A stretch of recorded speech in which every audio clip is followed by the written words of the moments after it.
Hey folks, KILT-MAN here, KILT-MAN at your services. How are you all? Hope you're all doing very, very well. Now, I'm always apologising on this channel, and I'm sorry about that. The video I was going to do about Escape from New York has been postponed. I've had 2 horrible days. I'm not going to go into details, but it's all my fun buttons have been deactivated. So I was going to do a big thing about Snake Plissken, which is my favourite character of all time, and it was going to be loads of fun.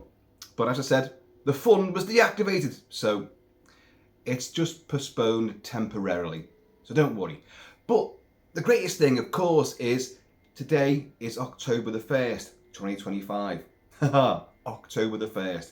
We are now officially in the spooky season, and I've commenced it already. I always say that I'm going to do like every year Halloween, I'm going to go all out. It's going to be horror. Loads of videos every single day. But of course, even with the best intentions in the world, stuff happens. And hopefully the stuff that's bothered me at the start of the week is now ended, hopefully. So now we can start afresh and really build up, ramp up the horrification of Halloween. And there's lots of things are arriving throughout this month. I know that for a fact, which is all going to be geared towards Halloween. So we're going to have a lot of fun with all that, obviously. But I commenced all this with going back to the Hammer HOH TV show. And I watched literally 4 episodes back to back. And I've covered this series before. I've covered Hammer movies a lot on the channel. And you know how much I love them. And the TV show was sort of like a last stab. Hammer was died on its arse, movie-wise. It couldn't compete with the big hitters. It couldn't compete with the American independents. It just couldn't compete at all. It had completely outdated itself after being the founding father of, of Kensington gore and boobage and really salacious, sleazy horror, and also grand gothic horror. It then got completely overtaken by everybody else who copied them but went a lot further. George Romero, Toby Hooper, everybody. So, what are we going to do now?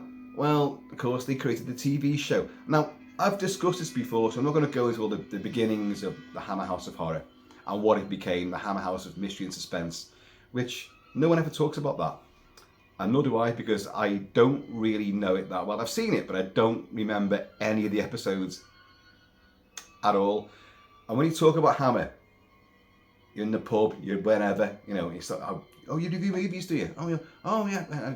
What kind of movies? And you go, I like anything from the old silent classics to the 1930s and 40s Universal horror movies. And they go, do you like Hammer movies? And I go, yeah, I was just going to get to that. Hammer movies as well, and Amicus and all that. And they go, no, that TV show, Hammer, House of Horror. Yeah. And then they reel off their favourite episodes, because funny enough, they can't remember the movies, but they can remember the TV episodes. And it's always Charlie Boy, the voodoo one, the house that bled to death, the Guardian of the Abyss, and what my personal favourite, which I've covered on this channel extensively, Children of the Full Moon with Dinah Dawes and Christopher Cazenove, the werewolf one. Oh my God, I love that episode. But I didn't watch that. No, I've seen it a million times. What did I watch? In order. Oh, they're here. Well, The Carpathian Eagle, Guardian of the Abyss, and Growing Pains. But the one which I'm covering right now is the 13th Reunion. And this was actually episode 2, broadcast September 20th, 1980 on ITV. It's now ITV1 or whatever, ITV1 HD. And Saturday night, and it was like, let's play the main theme from Roger Webb and his orchestra. Roger Webb was a Scouser. Just behind you, just across the Mersey. That's where he's from, Liverpool. And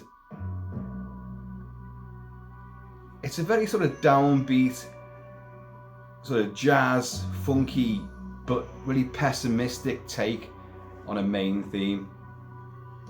I never liked it as a kid. I love it now. I know why I didn't like it. Listen to that. It's like it can't be arsed. It's just like really half-hearted. However, it became very iconic. And now to people of a certain generation, you hear that, you're like, ooh, you get shivers up and down your spine, the hairs on the back of your neck, if you still got any. Not necks, but hairs on the back of them. Begin to like rise and tingle. Now, Hammer, of course, buckets of blood, well, that was another studio, but Kensington gore, cleavage, and then full-on nudity. Lesbianism, they brought it all in. They couldn't really put that on TV, but they did push a few boundaries. The TV show was never as graphic or explicit as the movies, which came out even like, what, over a decade beforehand. But there was sleaze, there was smut, there was sex, there was killings aplenty. It was never that graphic, and what glimmers of nudity were very sort of threadbare. But it was there. When you were a kid, you were like, see a bum. And a bit of blood would come from someone's mouth. There'd be a bloody knife being raised from a corpse. You know, nothing particularly nasty by, well, the standards of the movies back then. And even TV back then could be far wilder than what they were showing on this. And it was Roy Skeggs and who was the producers? I've got some notarage here. Roy Skeggs, David Reed and Brian Lawrence are the ones that were given, like, take Hammer, here's Hammer, do what Hammer did best, but put it on the small screen, make it grow, give it new life. And Roy Skeggs was a name we used to laugh at when we were kids. Skeggs, what's that mean? Sounds like a right numpty. And then I ended up working with a guy called Paul Skeggs for a good few years. And he was that cool, and we knew him as Skeggsy. So now when I watch it, I see Roy Skeggs' name, I go like, oh, Skeggsy! It's cool name that. So this one, the 13th Reunion. I love it. And weirdly, when you talk about this series to people, the amount of people that mentioned this one as well, I think I read out a few before, didn't I? But they remember this one as well. I think because some people remember the first few episodes, and then the rest of them sort of tail off and get lost in the air. You know, the fugue and the limbo of time and misty memories. But the first couple they remember really well. And this was the second one. And it's a great fun episode. Now, before we get started, I'm going to have to introduce you guys and myself to this. This is Canadian classic, Canadian club classic. It's aged 12 years. It's of course. What is it? In unison, if you don't mind. Whiskey. Yeah. And I've never had this before. And it's got a little. I broke the seal on it before. Careful. I was for a bit of a boop, but didn't get it. Yeah. It smells like whiskey.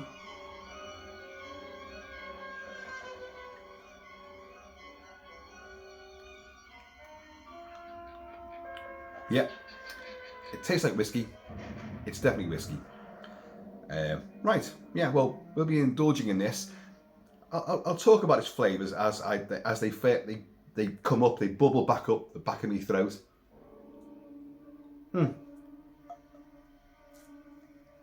almost like a spooky potion, isn't it?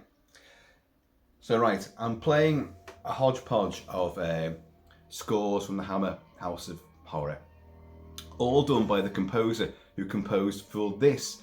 And you're hearing his score for this. Yeah, it is this one right now, yeah. He scored 3 episodes. This one, 13th Reunion, Growing Pains and Guardian of the Abyss. This local composer, Roger Webb. The main theme you heard is by, oh God, I wrote this down. No, Roger Webb did the main theme. John McCabe did this. Oh hey, I told you it's been a rough start to the week. I'm in midweek now, and I'm hoping things are going to pick up. But I'm gonna drop the ball here, probably something chronic. John McCabe scored this and Growing Pains and Guardian of the Abyss. Roger Webb was the main theme, the opening theme, end theme. Right, anyway, the story of this, we have a women's magazine column writer, played by Julia Foster. She plays Ruth Cairns, and she's sick of writing this women's stuff for a women's magazine. She wants to get her teeth into something else. Come on, can I just do something else with a bit more meat on its bones, perhaps? And she goes in to see her boss.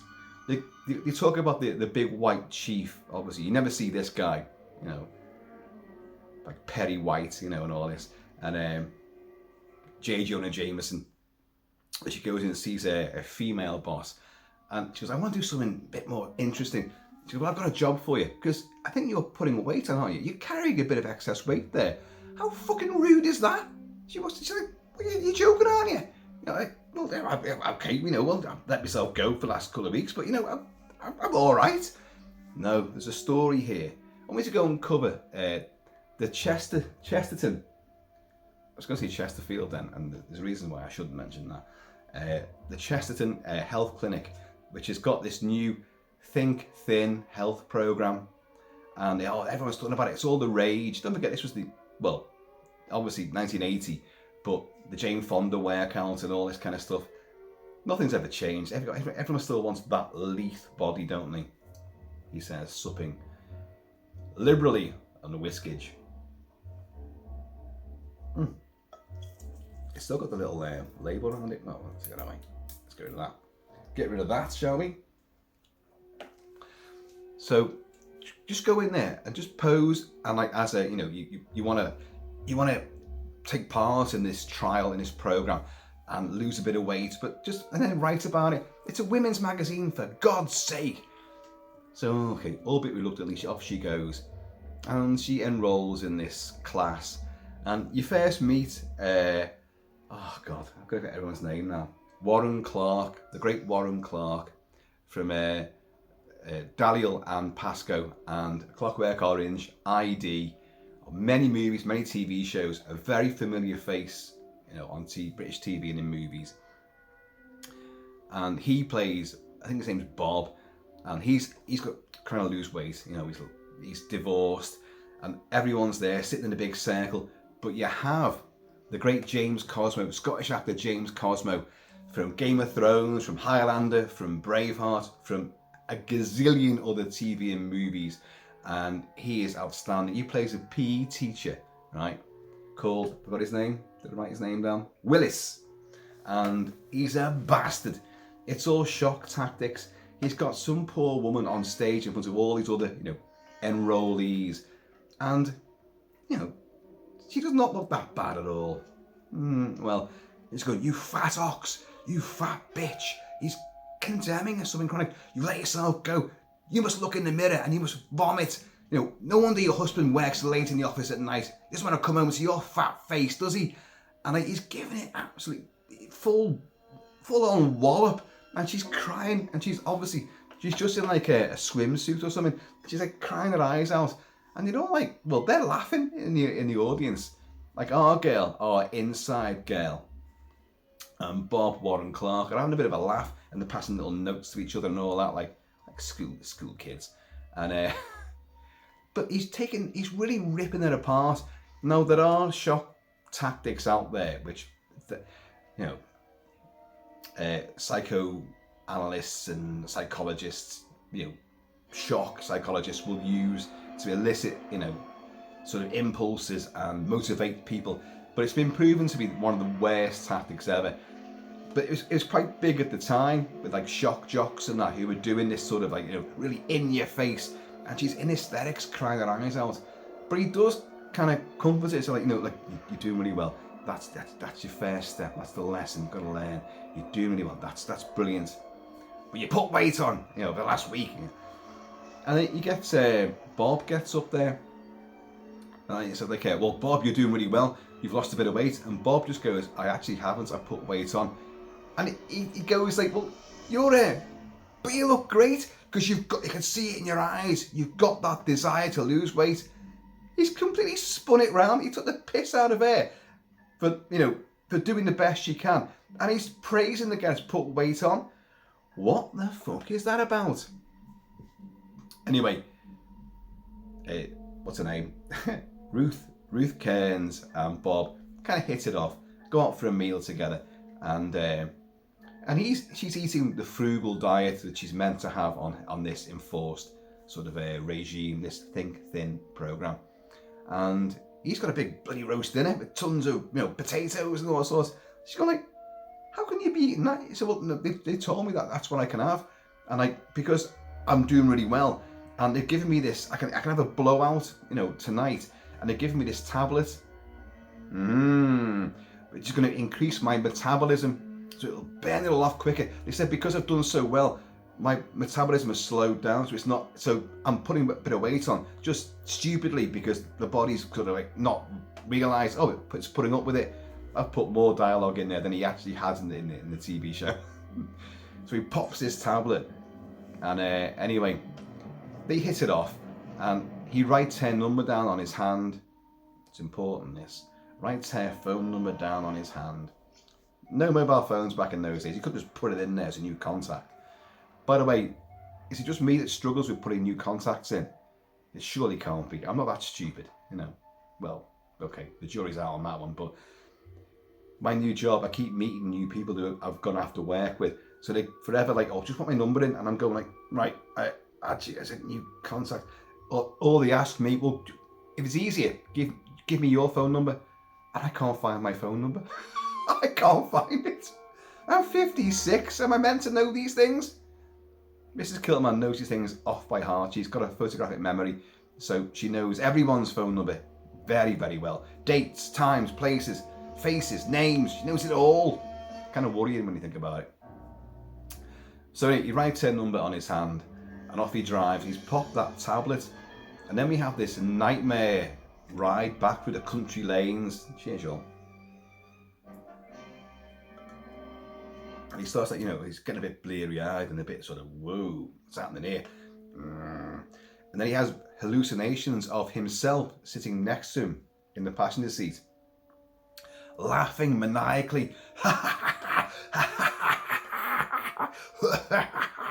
in his face. So he's doing all this sort of stuff, like the way that I think people really drive, because I can't drive.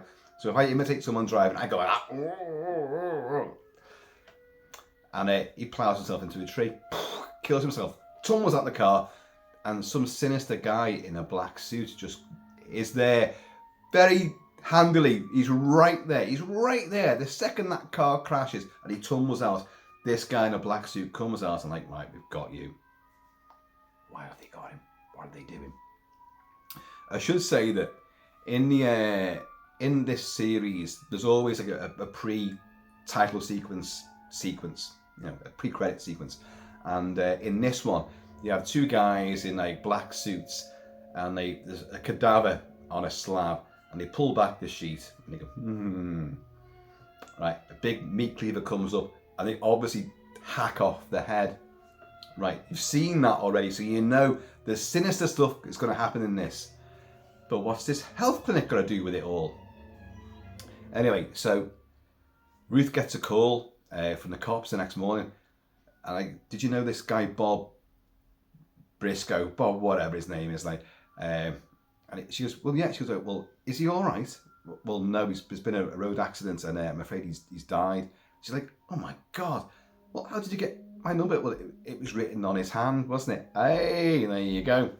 So she then meets the apprentice at the funeral parlor.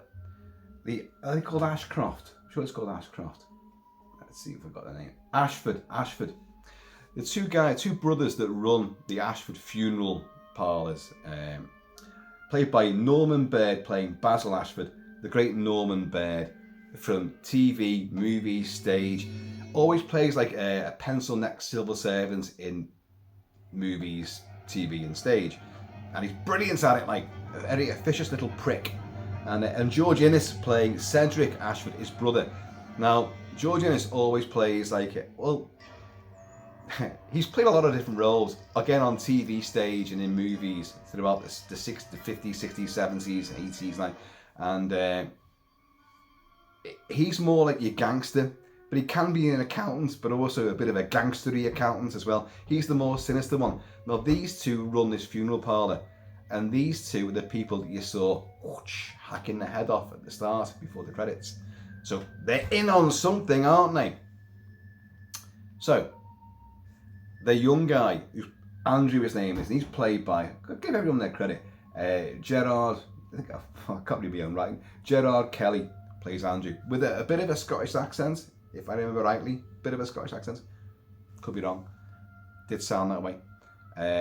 He's overheard things that they've been saying, and there's something afoot in this funeral parlour, something ain't quite right, and he speaks to Ruth. He says, like, that guy, you knew him.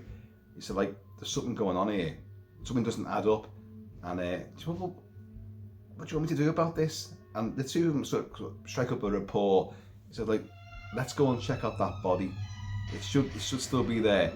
And so they go into the I was reaching down for the wrong bottle of whiskey then.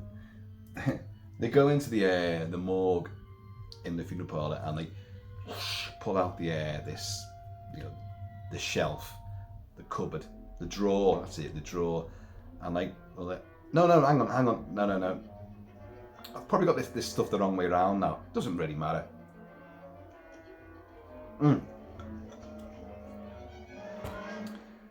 And there's no head on the body, and they pull the sheet back. It's headless corpse. The only gory bit in this episode is at all. But how do you know it's him? Well, they lift up the hand, of course, the phone number's on the hand. He goes, oh my God, it's him. He said, well, so what was the body in the casket then? Who was that? Who's in the funeral parlour? If this is him, who's in the casket? So they have to go and raid the casket. So all this Scooby-Doo sneaking around stuff. The casket's it's not in the ground, it's in, the funeral parlour. And they lift it off, and she's like, oh my God, you can't do this. This is desecration. He's like, no, we've got to find out. And what they find inside the casket is a mummified shape like this, obviously. Why would he be mummified? She's like, well, why is it wrapped up in bandages? So he's like, I'm going to hack this open. She's like, no, you can't do that. He said, no, we've got to find out. Of course, when they hack into it, it's just a metal frame. So the real body, they've already discovered, the number on it, head's gone. Why have they done that? And they're going to bury this fake one. So the body's being whisked off by these two guys, these two brothers. Why are they doing this? So you've got this detective element already happening, and sinister doings. And this, we're all suspicious of clinics. Well, I know I am.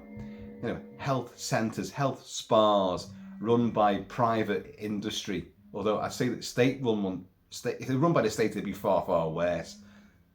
But it'd be Soylent Green, folks. Soylent Green, there you go. Soylent Green is people. She goes back to her boss. Her boss is Gwen. It's Gwen. Dinah Sheridan plays her boss, Gwen Cox. And a big white boss is like, you've got to get this story about the health clinic and all that. She goes, well, I found something else. There's something very shady going on here. There's people going missing from the health clinic, and this body and blah, blah, blah. It sounds a bit like some kind of detective show. Well, give me the chance. I can write this up.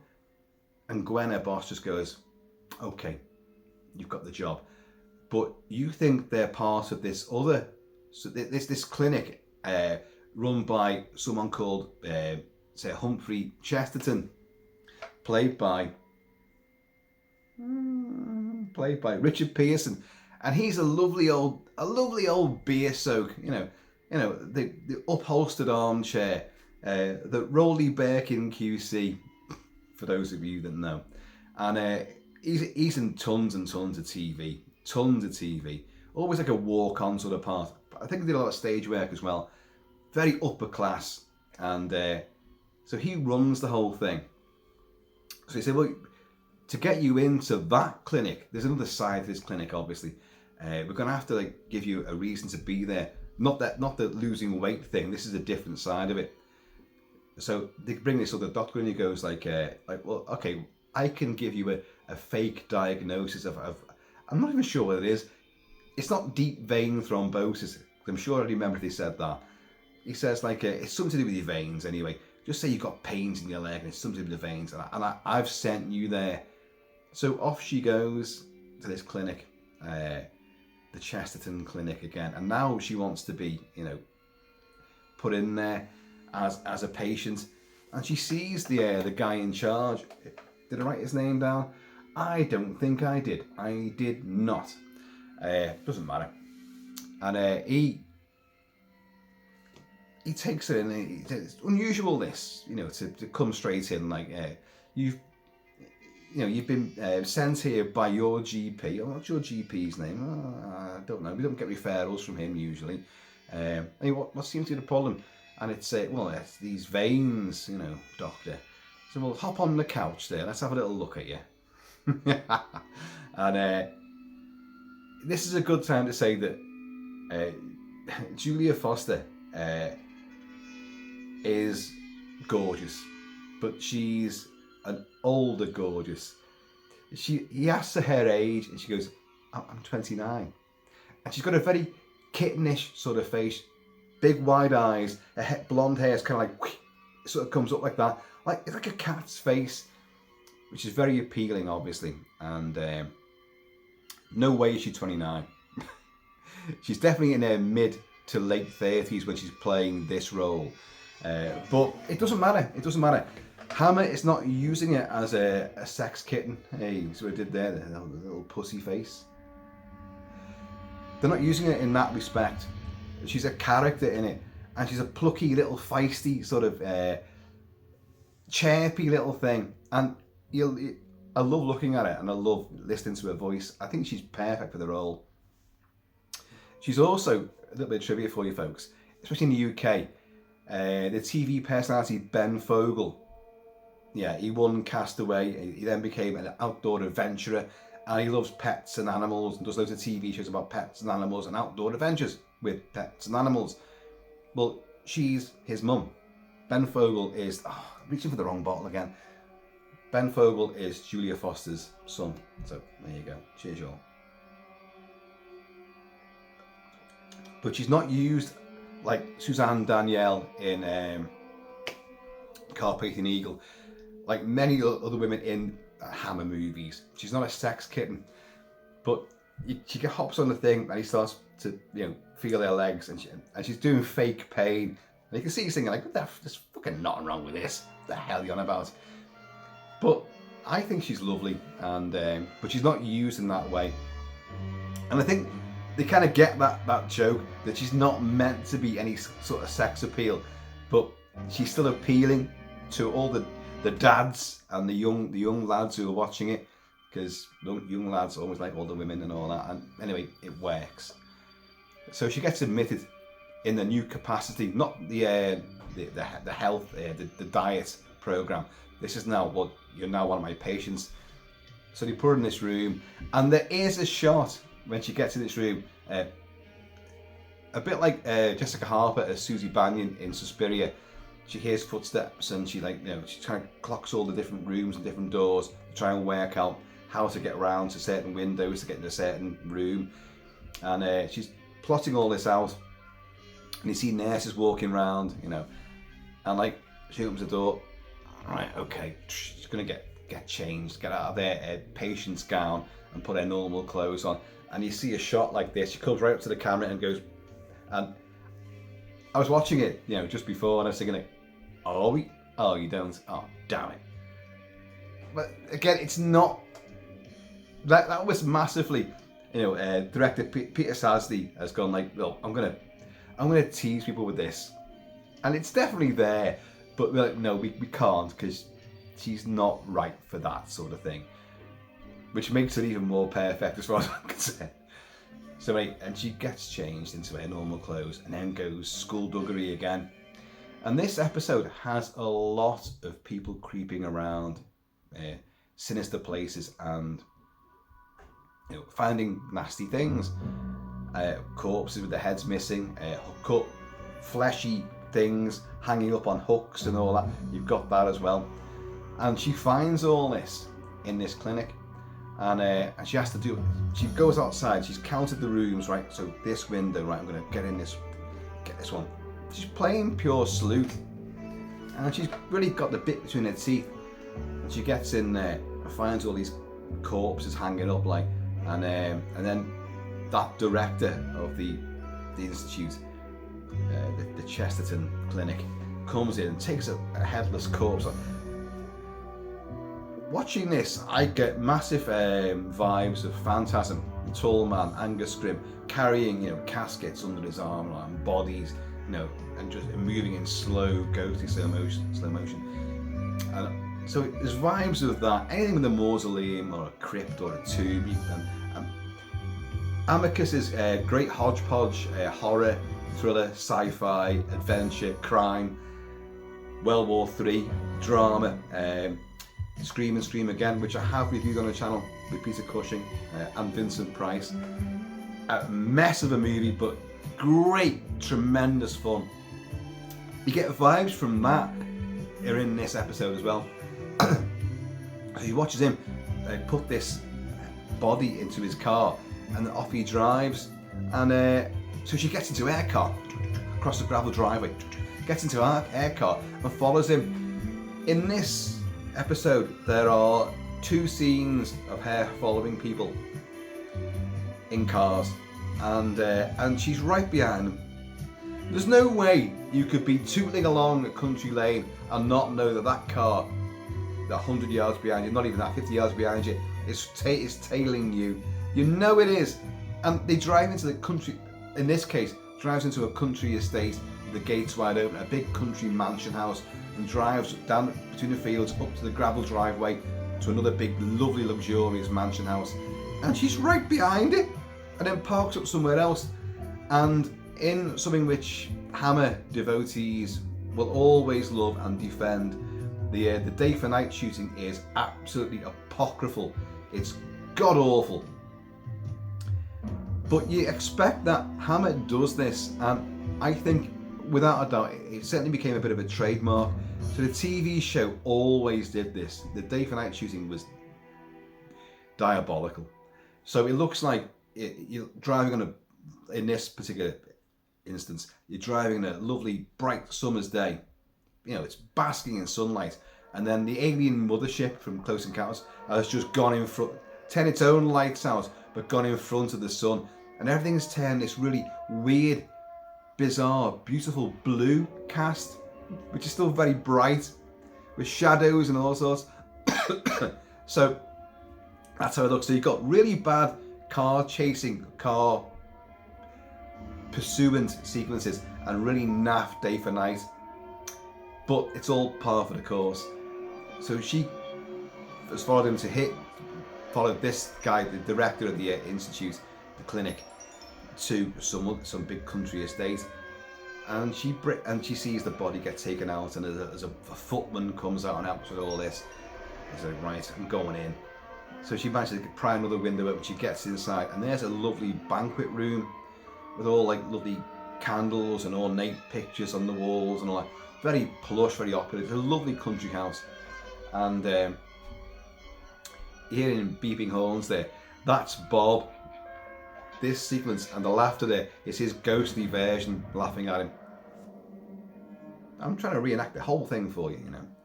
And she gets in there, and it's all dinner plates all set out, and then suddenly the butler comes in, and she's like, oh shit, and then what's his name?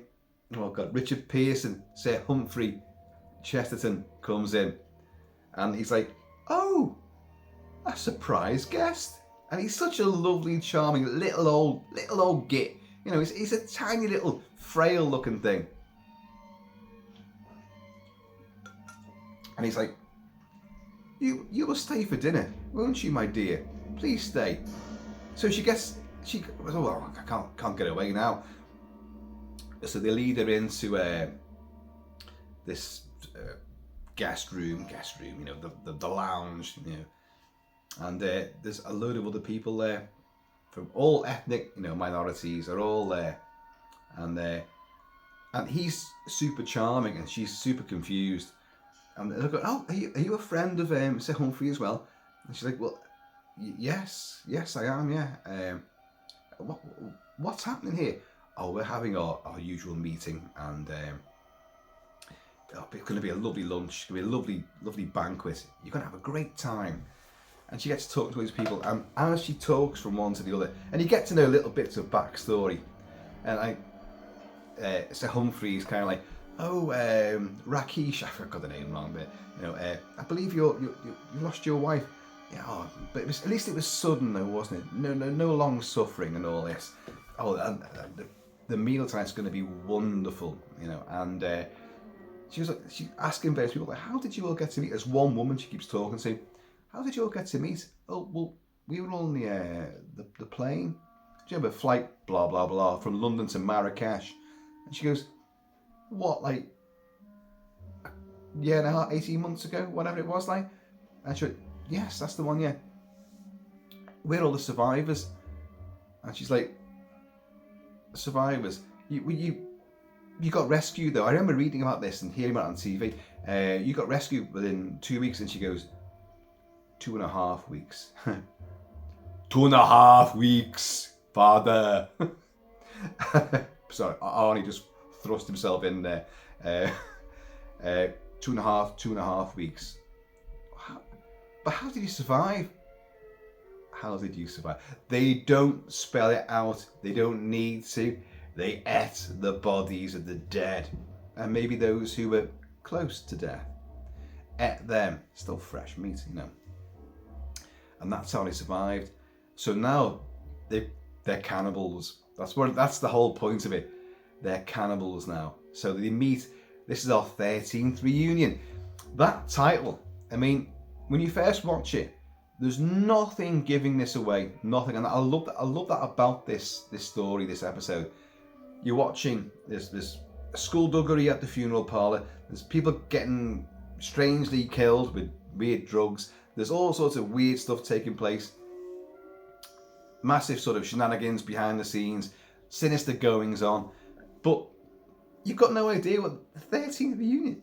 As a kid, you must have been, or an adult even watching it then, thinking, well, where's this 13th reunion come into it? Most of the titles in this series kind of refer to something you'd find almost quite immediately. But this is like really kind of like, what the hell? Well, now you know. Oh, we have a meeting every month, and we do this, and a lovely banquet. This is our 13th reunion for all the survivors. So come on, my dear, dinner's being served, and of course it's going to be Bob that's getting served up, and she realizes this, and she's like, oh my god! And Sir Humphrey's whoosh, whoosh, whoosh, whoosh, with the knives. I'll cut the meat. It's going to be a lovely one. And she's like, ah! And she legs it out. Oh no! Before she legs it out, he goes like, oh, by the way, please do stay over tonight because I think tomorrow's meal is going to be even better. And he looks at her, whoosh, whoosh, whoosh, to Ruth, just legs it, gets in their car, bombs it back to the funeral parlour to go and meet Andrew. And I've gone for that fucking empty bottle again. We have servants in the Kilt mansion. They should slither in, not like Hogwarts, slither in, and they take the empties away from me so I don't make that ghastly mistake ever again. Useless bloody servants. Cheers, you all. It is very nice. So she goes back to the funeral parlour, hoping to meet Andrew again, the guy that tipped her off about all the weird stuff going on, and he's working with her. And can't find him. There's a body on the slab. She pulls back the sheet, and it's him lying there with his throat cut. And that's another little extra bit of gore there. And she's like, oh my god! And then suddenly, the PE teacher, James Cosmo, comes in, and he's like, hello. She's like, well, we've got to get out of here. We've got to do. Oh, he's like, oh no. I was on that plane too. And she's like, and she backs into a corner, and he comes up with a big meat cleaver. And you hit the downward swing, and you hear the whoosh, and he's took her out. And that's the end That's the end. Doom, doom, doom, doom, doom, doom, doom, doom, doom, do, do, do, do. It's great. This episode, which I've just completely spoiled for you all, but that's the whole point of it, isn't it?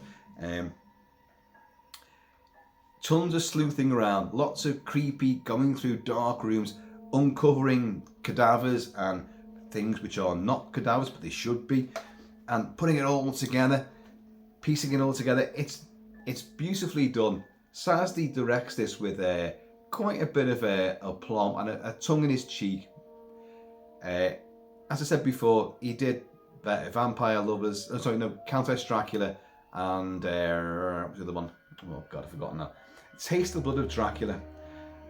They are really low tier Hammer movies. Got their fans, I know, but a lot to admire, but I'm not a big fan of them. But Hands of the Ripper, I think, is superb. Brilliant movie. And he has a fair bit of verve and style to this. But the actors are always great. The two guys, I should say that our two guys from the funeral parlor, the Ashford brothers, Basil and Cedric, we see them have a meeting with the director of the clinic, the Chesterton Clinic, and they're saying like, well, we've got the body for you, and he's really happy. Oh, thank you very much, blah blah blah. And the same payment is due, like Burke and Hare, the body snatchers. The same payment is due, and he said, well, with the increased rates of work you're giving us, it's getting a lot more dangerous and risky. We think, and he goes, oh, an extra 5%, on for your payments, and they go like, well, increased risk and all this, 10% it is then, and the two of them like, bowler hatted, black suited, and yeah, we'll take that. So they're absolute fucking deviants, these guys, like. Just in it for that. But they're great. They're a great little, like in Diamonds Are Forever, a lot of people's least favourite Bond movie. I personally love it. I think it's got a lot going for it. Jill St. John's got two great big things going for it. And it's dead funny. And the two queer hitmen, are outstanding. And these two, in a way, the Ashford brothers, kind of remind me of those. Eccentric, weird, and extremely sinister and nefarious, and they get away with it. So obviously they're using fatties at the clinic, some that to keep the ruse up there, get belligerent to some of them, got to lose weight, so it might work. You got to have success stories to bring new people coming in, and then obviously some, oh, you're doing really well, like Bob, well, I've actually put weight on. Yes, but I can see it in your eyes. You're doing really well because we're going to eat you. You've got some good meat on your bones. We're having you. And of course, that drug. Now, there's another scene where Ruth goes in and confronts the PE teacher. Well, he's a PE teacher. That's what billed as. But James Cosmo is the motivational speaker and all that. Although he just takes the piss out of them all, basically. And she's like, well, what? You gave him a drug. He goes, well, yeah, the metabolism drug, I don't have nothing to do with that. I'm just told to give it to him. I don't know what goes into it. That's the bosses that tell me. He's been selected to have that, so he has it. So he kind of deflects it all, and then she's kind of like a bit suspicious, but she leaves anyway. And he then goes in to see the director of the clinic, not Sir Humphrey, but the other guy whose name I cannot remember and didn't write down. And he opens the door. This is how you know that he's a sinister bastard as well. He opens the door and he goes like, we may have a problem, sir. And I think they look out the window and you see her running across the gravel to get into her car and drive off again, like to report all her suspicions to Andrew. This is a great episode. And I think for episode 2 of this series, it's quite an audacious plot. It taps into a lot of things that people were into at the time, like health fads, diets, weight loss, and suspicion of clinics and authority. And of course, Hammer always did this. I banged on this, and I'm not going to belabor the point here now, but Hammer were working class folks. The entire film and crew and most of the actors were all working class. throughout the 50s, 60s, 70s, and well, and that was it really. So a lot of their stories would implicate, you know, the hierarchy, the hoi polloi, the elite, the ruling classes, you know, the upper class as being complete Satanists, torturers, misogynists, rape. I've said rapists twice. Well, a lot of rape took place in a lot of these movies, but complete and utter bastards. So they're the root cause of the evil in the English aristocracy and infrastructure of society. And Hammer were really good at doing this, and kind of barefaced as well. They really didn't care. They were pointing the finger at the fox hunting fraternity and those who had lived in glass houses and all this, and on the high pedestal. And you know, you're all bastards. That's what they're saying. And the TV show, certainly in this one, reflects that. But of course, all the people that were on that plane, it's a diverse bunch. The woman she speaks to is I'm from Bolton or from Bradford. It's one of the two. I think it's Bolton. I'm from Bolton, dear. You know, I don't mix with this crowd and all, but it's been so welcoming to me. But it's because they've all shared this thing about they've ate the corpses of the other people on board that crash plane, which I'm afraid, folks, you would do. As has happened in real life as well. It was that team in the film alive, and I forgot who the Argentinians, were they? Oh God, Puerto Ricans, Argentinian team. I've got that wrong probably, but they survived by eating the corpses of the dead in the plane crash. You've got to do what you've got to do to survive. So these people, this little fraternity, this hidden society, did nothing wrong by eating the corpses of the dead to survive. But what they've done wrong is we're addicted to human flesh now. And there is this myth, I say myth, but it's gone on for centuries now, that if you partake of human flesh, you will become addicted to it. And it's borne out by the fact that animals, say a dog, a grizzly bear, coyote, or whatever, kills and eats the flesh of a human being, they then become addicted to it, so they'll hunt more human beings. Now, I've read a lot about this over many years, and it's flip-flopped. You know, it's true, and then you get other saying, no, well, actually, it isn't. No. It's often mistaken identity, like sharks. But it's just they happen on someone who's sick or someone who's disturbed their young. So that happens. It doesn't mean they go out and hunt more humans, and then a year later, that's gone the other side. Oh yes, they definitely do. So don't look at me as being some kind of expert on this. I know not. But we were always told that, you know, if it's tasted human flesh, it's more likely to come after you again because it likes it. It likes it. It does. And all about humans becoming addicted to it. Well, I mean, you've got cannibal serial killers who were certainly addicted to it. I mean, I sometimes bite me the skin around my nails. Sometimes do that. I don't know why I do it. I've got no idea why I do it. I don't like it. It does not taste nice at all. So, no. You can't point your finger at me because I'll fucking bite it off. But cannibalism, it is reputed to be an addiction. He's gonna eat me. My only mosquitoes love me because my veins are flowing, pulsing with whiskey. So, but no human's going to enjoy that, are they? Are they? Bite me. Shit, what have I done now? Cheers, y'all. Is it scary, this episode?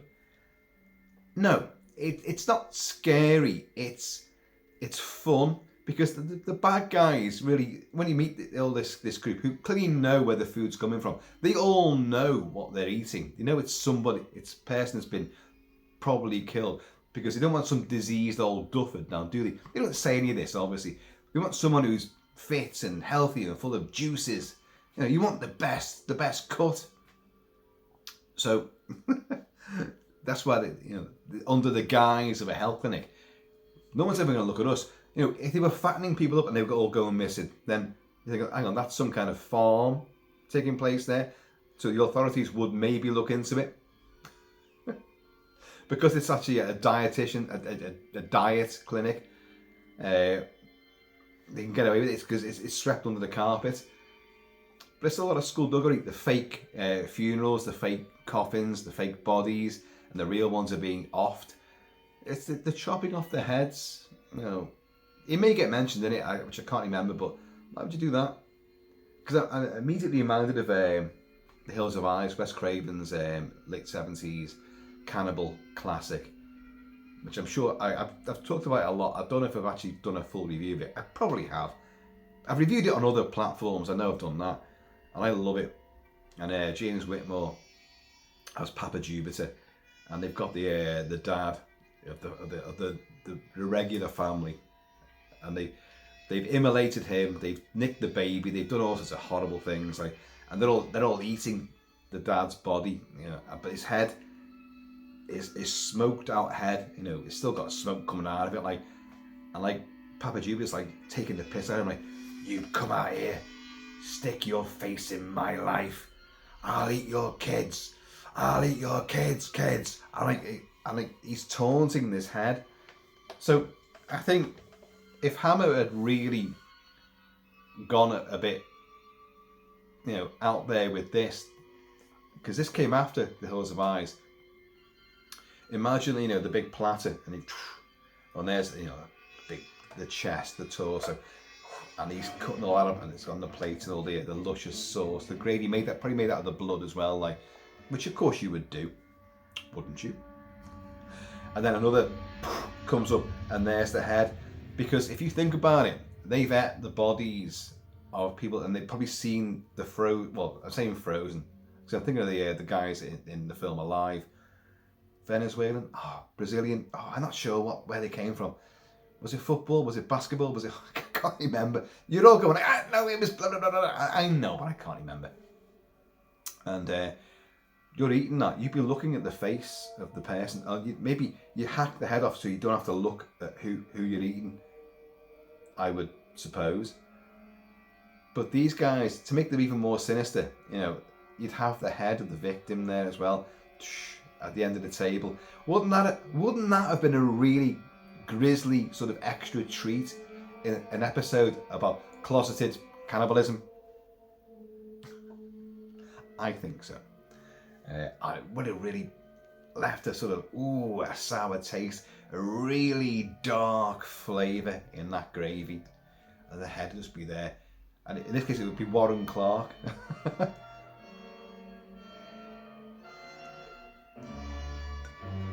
So folks, Halloween has started, and I may review more of the Hammer House of Horror because, you know, they are worth it. There are some great classics in there. I've done my favourite already, so I'll put the link to that below. I may have done another one, I can't remember. Here's the end theme, the Roger Webb Orchestra. The guest stars in these things are tremendous. I didn't mention before, but you always have like a guest starring and special guest star. You don't get that anymore, do you? Anything special guest star. Someone told me one time. Well, my mum's an actress. Well, was an actress. And used to see like the Love Boat and a lot of American shows, special guest starring. You know, and I said that to her when I was a kid. I said, like, what? Why are they special? I said, well, these are people, that's what they ask for, that credit. They ask for that specifically. I said, well, why? Because they come up last. Shouldn't they be, if you're a big star, shouldn't your name come up first? So no. The regular stars and the main stars, the big build stars, come up first. But if you think you're bigger than them, you can demand to have a special guest star. Because that gave you even more kudos. I don't know. Your mum did all this, so she knows. So I'm going to take her word for it. But yeah, Hammer. Hammer's back. John L. Gore is at the helm of Hammer these days. And I've not liked anything they've done in the last few years. The last good thing they did was Woman in Black, Daniel Radcliffe, and we're going back some time there. There is things that I've reported on one, which is up and coming. I'll leave that for now. But everyone trying to resurrect Hammer, it's been tried for now decades. Hammer died in the mid-70s, and then he got the TV show. Then he got Woman in Black. Wow, great. But it's not just Hammer, it's other people involved in this. And Hammer has this revival every sort of so often. And under John L. Gore, it's meant to be on the up and up. Although I should reserve judgments because I love the studio. I love the brand. But I don't think you're going to get anything like what you had before, which was prestige, gothic, and sort of neo proto-slasher movies in the early 70s, and pushing the boundaries of gore and explicit nudity. But they broke the mold. You can't go back to that period except by just watching those movies all over again. Because you can't do it now and say, oh, this is Hammer. It's been done. It's being done all the time. Netflix and streaming stuff, it just does it all the time. As a matter of course, there's nothing new under the sun.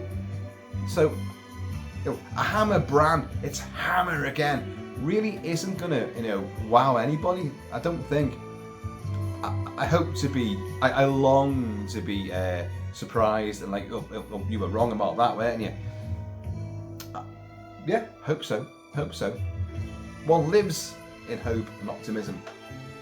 Despite my last few days, well, I was not very optimistic at all. Sure. I know you're not dying to know, aren't you?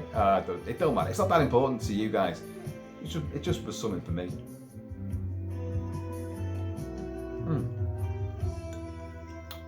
Very nice. There is a nice sort of earthy quality to it, which is rewarding. But it's not like massively, special. It doesn't like cry out, "Hey, I'm a fantastic single malt." No. Is it single malt? Is it blended? I don't even know. I'm presuming that's going to be a single malt, but I don't know. It's Canadian.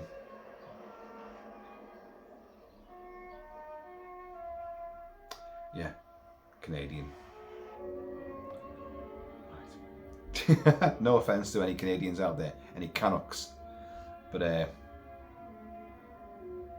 you guys aren't doing very well, are you? Let's be honest. You've capitulated, you've given in. Oh, but KILT-MAN, so's your country. Yeah, though I didn't know it. Things may change. Oops, KILT-MAN threw a little political fucking broadside in there. Oh, he just did it, he just couldn't resist it.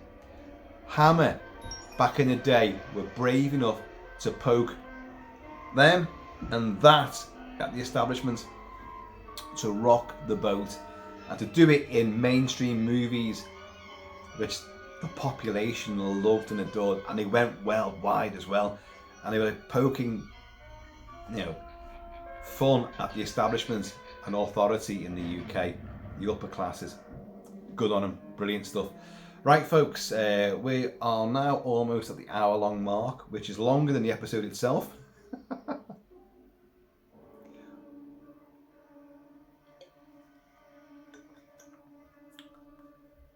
Put the genie back in the bowl, It's well gone, well got off. Yeah, so I recommend it. What's my notes? Anything else I didn't put in there? No, I think I've done it all. It's great. Julia Foster is a lovely little character. She's a great personality. She was in other movies and other TV shows, but I don't think she's ever really used as a sort of sex kitten. So to have a woman like her who is very alluring and attractive in a skittish sort of way, you know, she's the kind of girl that in a room, a party, house party, I'd be drawn to her. There could be really, you know, exotic, you know, tall and, you know, split skirts and stockings on and ultra high. Oh God, no, I should stop talking now. I'm wearing a kilt, for God's sake. I can turn myself on. That's one button that didn't get extinguished. But I would never. If there was someone like this girl in there as well, who had this just adoring, you know, big eyes and sort of just this joie de vivre about them, a fun-loving element, and small and curvy, you know, fucking straight in there, and that's her.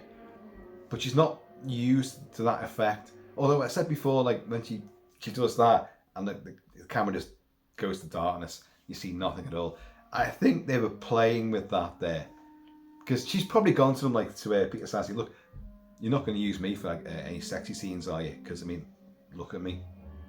And he's probably gone like, I am looking at you, and yes, we can.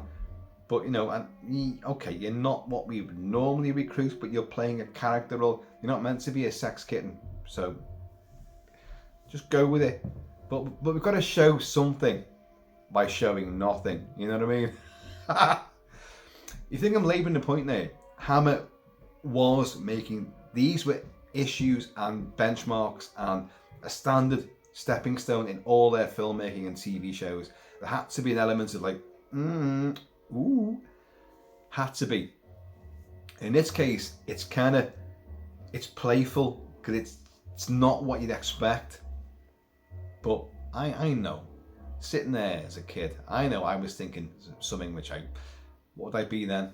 1980, I'd be, 11, barely 11 years old. And my dad would be sitting there. There might have been one of my brothers there, and I'm probably one of his girlfriends at the time, like, and watching it. And we'd all be thinking the same thing, like, yeah, I would. So Ben Fogle, if you're out there, your mum fucking rocks.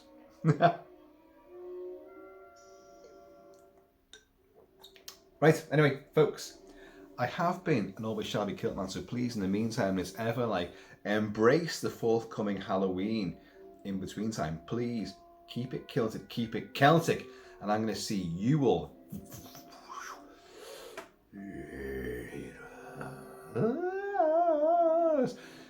Now, I will probably review more Hammer TV episodes, because why the hell not? It's easy, it's quick-ish. But there's going to be a lot more besides, a lot more. Really want to get this one going.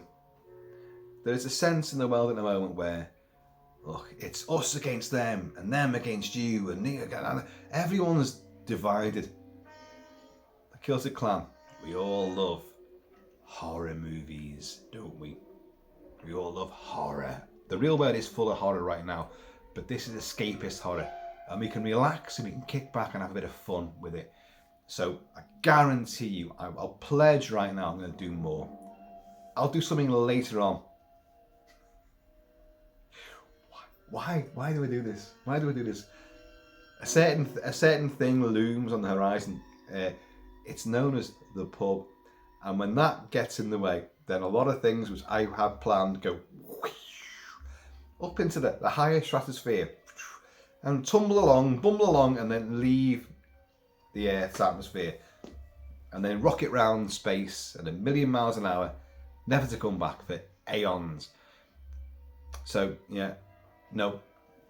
Horror is the order of the damn day and the month. And we're going to make it really fucking count.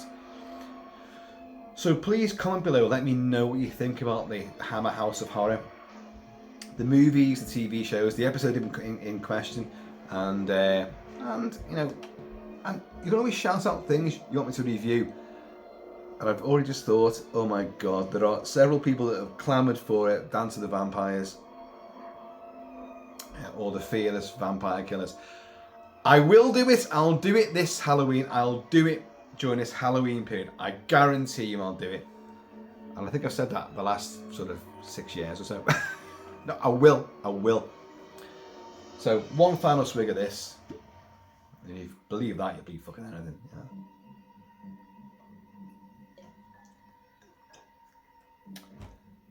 And be yourselves, be happy. Watch all these episodes. I've got them on DVD. Yeah, DVD. I know. It's a fucking TV show. It's fucking, 4.3. That's all it is.